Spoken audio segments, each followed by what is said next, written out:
What's happening? You hear me? It's your boy Young. Coming to you. Let you know, I just had my last run with the owner operator. You know what I mean? I just thought it was gonna turn out better than what I thought. You know what I'm saying? I wound up leaving Swift to come on to the company. You know what I'm saying? Black owned. You know what I'm saying? So I was like, hey, let me give you all this chance. You know, and plus, you know, with Swift, I was tired of over the road, so you know I wanted to come home and go ahead and check them out. You know what I mean?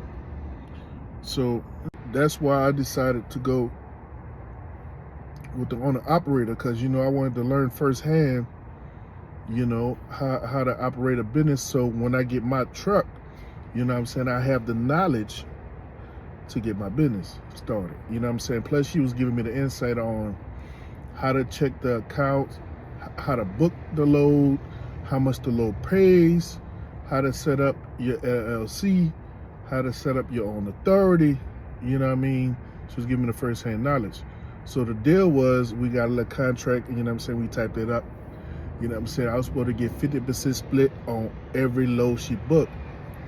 You know what I'm saying? So I was like, damn, that's pretty cool. You know, I never really been in a situation where, you know, we just split the load 50-50. So I had to give it a chance. I get to learn from a person that already owned the truck, already has an Amazon account, and she gonna split the load with me 50-50. And I get to come home 3 times a week instead of being on the road with Swift 3 weeks and coming home for 2 days. I take that.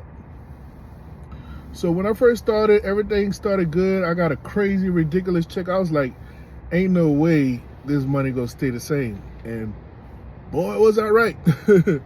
After that first crazy check, man, the second check was, it was like going to Six Flags. The checks was like this. Yeah, ooh, eh, ooh, eh, ooh.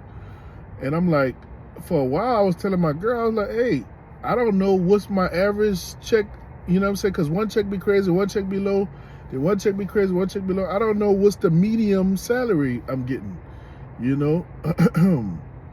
And, you know, I was just, you know, trying to stick with them, you know what I'm saying? And then, like, after the first month, they got like a little Volvo 2018. I forget the engine size, but it's a smaller trailer, man. And we had got off the contracts for a little while, and then they just started sending us out to California, Texas to California. And that route on I-10 is tough for tractors, bro, because you know, you're going on hills, and if you don't got a strong motor, man, that 18-wheeler got to work, you know what I'm saying, pretty hard, you know. And basically, once I got sent to California, every time I went to California, I broke down. I mean, if it wasn't a motherfucking fuel filter, fuel pump problem, blown tire, I'm talking about every time I went, man, I'm talking about I broke down like 7 times. Then we started having radiator problems. You know what I'm saying? Radiator leaks.